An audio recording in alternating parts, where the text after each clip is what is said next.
இன்றைய தினம்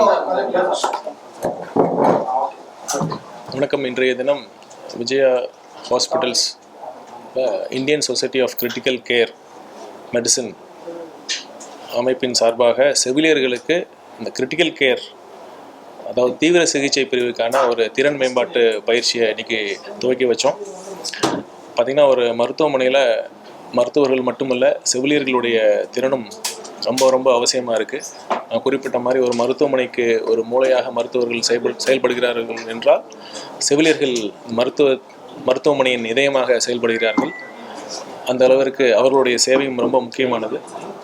அந்த வகையில் இந்த மாதிரி ஒரு செவிலியர்களுக்கான திறன் மேம்பாட்டு இந்த ஒரு கருத்தரங்கம், ஒரு கான்ஃபரன்ஸ் ரொம்பவே முக்கியமானதாக இருக்குது. இந்த நேரத்தில் இன்னொன்று நான் சொல்லிக்கிறேன். செவிலியர்கள் நீண்ட காலமாக தொகுப்பூதியத்தில் பணிபுரியும் செவிலியர்கள் அவங்க ஒரு கோரிக்கையாக இருந்து பணி நிரந்தரம் செய்யணும் அப்படிங்கிற கோரிக்கையாக இருக்குது. இந்த கோரிக்கையை பற்றி மாண்புமிகு தமிழக முதலமைச்சர் அவர்களோட நம்ம பேசியிருக்கோம். அவரும் கனிவுடன் பரிசீலித்து ஒரு நல்ல செய்தியை வழங்கலாம் என்ற ஒரு முடிவை விரைவில் அறிவிப்பார் என்பதை மகிழ்ச்சியுடன் தெரிவித்துக் கொள்கிறேன். கூட்டம் நடைபெற இருக்கிறது. திமுக, அதிமுக, தேமுதிக உள்ளிட்ட 3 கட்சிகள் புறக்கணிச்சிருக்காங்க. எப்படி பாக்குறீங்க? இந்த அனைத்து எம்பிகளுக்கான இந்த கூட்டம் பார்த்திங்கன்னா ரொம்ப ஒரு முக்கியமான விஷயத்தை பற்றியான பேசுகிறதுக்கான விஷயம். நம்ம டீலிமிட்டேஷன் பற்றி கடந்த காலங்களில் திமுகவே இந்த மாதிரி ஒரு அனைத்து கட்சி கூட்டத்தை அவங்க கூட்டியிருக்கிறாங்க. அது நம்ம தமிழக வெற்றி கழகம் சார்பில் நம்மளும் போய் பங்கெடுத்திருக்கோம். இந்த நேரத்தில் நம்ம ஒரு முதலமைச்சர் அவர்கள் ஒரு முக்கியமான இந்த பிரச்சனையை பற்றி பேசுகிறப்ப தமிழக மக்கள் என்ன எதிர்பார்க்குறாங்கன்னா, நம்ம இந்த ஒரு மாநில உரிமை சார்ந்த விஷயத்தில் அனைத்து கட்சிகளும் ஒரே அணியில் இருக்கணுங்கிறதான் எதிர்பார்க்குறாங்க. அவங்க வராமல் இருக்கிறது அவங்களே மக்கள் தெரிஞ்சுக்கிறதுக்கு ஒரு வாய்ப்பாக தான் இருக்குன்னு தான் நம்ம பார்க்குறோம்.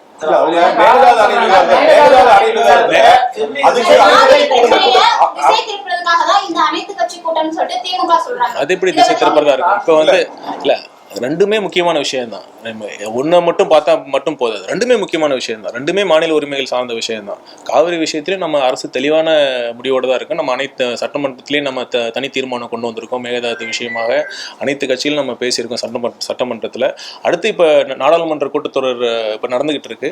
அதில் இப்போ டீலிமிட்டேஷன் விஷயமா நம்ம ஒன்றிய அரசு ஒரு பில்லை கொண்டு வரங்கிறப்ப அந்த நேரத்தில் நம்ம எல்லாரும் ப்ரிப்பேர்டாக ஒரே அணியில் இருக்கிறதா நம்ம அவசியம். அதை தான் நம்ம தமிழக மக்கள் எதிர்பார்க்குறாங்க. கண்டிப்பாக இல்லை, எப்படி திசை திருப்ப முடியும்?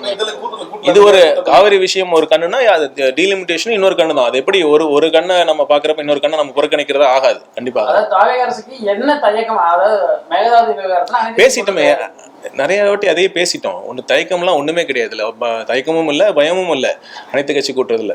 இது ஒரு வாய்ப்பு தான். பார்த்தீங்கன்னா, மேகதாது விஷயமாவும் காவிரி விஷயமாவும் ஏற்கனவே நம்ம ஆக்சுவலாக பார்த்தீங்கன்னா முதல் கூட்டத்தொடரிலே மாண்பு முதலமைச்சர் அவர்கள் ஒரு தீர்மானம் கொண்டு வந்திருக்காரு. அதனால ஏற்கனவே அதை நிறைய பேசிட்டோம். அனைத்து கட்சி உறுப்பினர்களும் அதை பற்றி நம்ம பேசியிருக்காங்க. அதை உரிய வாய்ப்பு நம்ம சபாநாயகர் கொடுத்துருக்காங்க. நம்ம த்ரெட்பேராக அதை பற்றி பேசிட்டோம். அதுதான் கடந்த காலங்களில் டீலிமிட்டேஷனை அதிகமாக எதிர்த்த திமுக இப்போ சமீப காலமாக ஆட்சி மாற்றத்திற்கு பின்பு அதை பற்றி பெரிய அளவில் பேசாம இருக்காங்க. இன்னுமே அது பாராளுமன்றத்தில் நடக்குமா, அமல்படுத்தாங்கன்னு தெரியாது. அதுக்குள்ள எதுக்கு இவ்வளோ அவசரப்படணும் தமிழக அரசு இந்த அனைத்து கூட்டத்திற்கு அப்படிங்கிற மாதிரி எல்லாம்.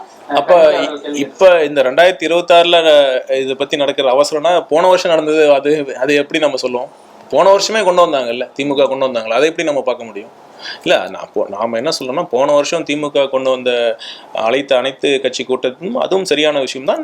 இப்பொழுதும் நம்ம மாண்பு முதலமைச்சர் அவர்கள் ஒரு அழைப்பு விடுத்திருக்கிற இந்த அனைத்து கட்சி கூட்டமும் சரியானது தான், அவசியமானது தான்.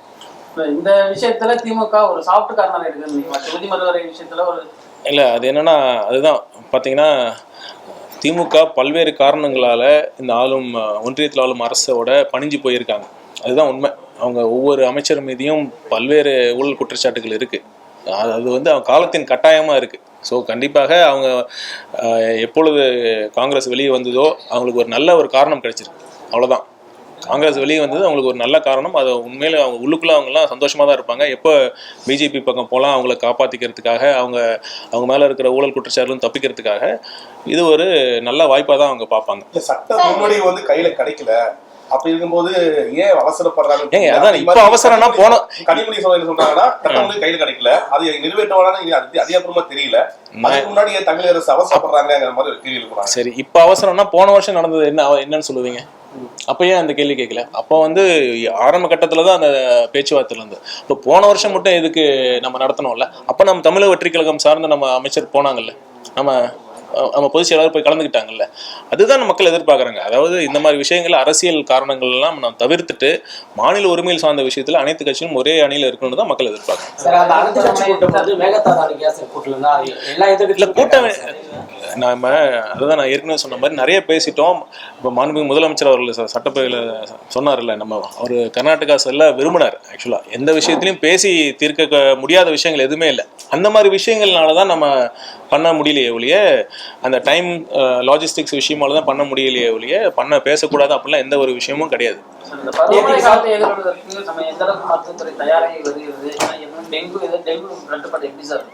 இப்போ இந்த பருவ காலம் தொடர்பான விஷயங்கள் பார்த்தீங்கன்னா, சென்ற வாரம் 2-3 நாட்களுக்கு முன்னாடி நம்ம ஓமந்தூரார் அரசு மருத்துவமனையில் அனைத்து இணை இயக்குநர்கள் மற்றும் ஊரக வளர்ச்சித்துறையிலிருந்து அந்த இணை அசிஸ்டன்ட் டைரக்டர்ஸ் எல்லாருமே மாநிலத்திலேருந்து அனைத்து மாவட்டத்திலிருந்து வந்திருந்தாங்க. அவங்களுடைய நம்ம ஒரு கலந்து ஆலோசனை கூட்டம் நடந்தது. அதுக்கு ஊரக வளர்ச்சித்துறை அமைச்சர் அவர்களும் நானும் கலந்துக்கிட்டோம்.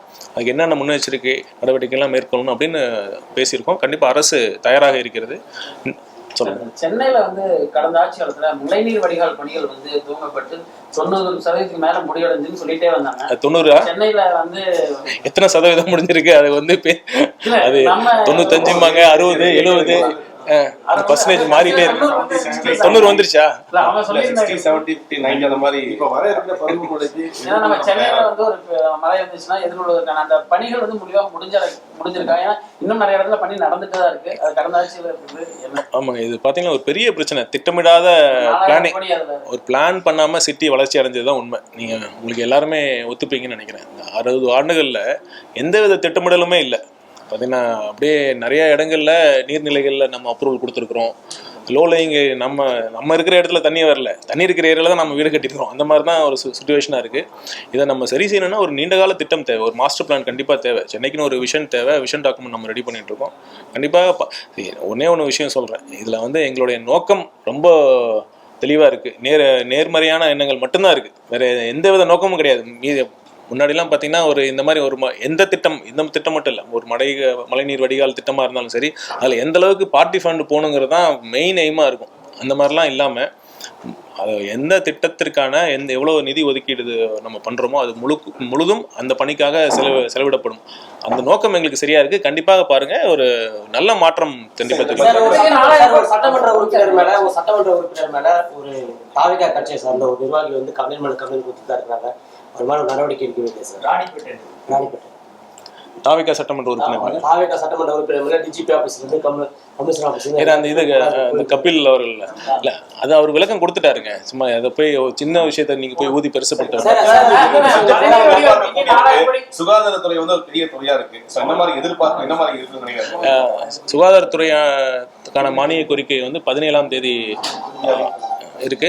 கண்டிப்பாக நிறைய அறிவிப்புகளை நம்ம பிளான் பண்றோம். முதலமைச்சர் அவர்களுடைய அறிவுறுத்தின் பேரில் மருத்துவத்துறையை மேலும் மேம்படுத்தணும், அனைத்து மக்களுக்கும் ஒரு தரமான மருத்துவ சிகிச்சை அளிக்கணுங்கிறது ஒரு நோக்கமா இருக்கு. கண்டிப்பாக நீங்க நிறைய விஷயங்கள் நீங்க எதிர்பார்க்கலாம். ஒரு சிறப்பான ஒரு முன்னெடுப்பாக இருக்கு.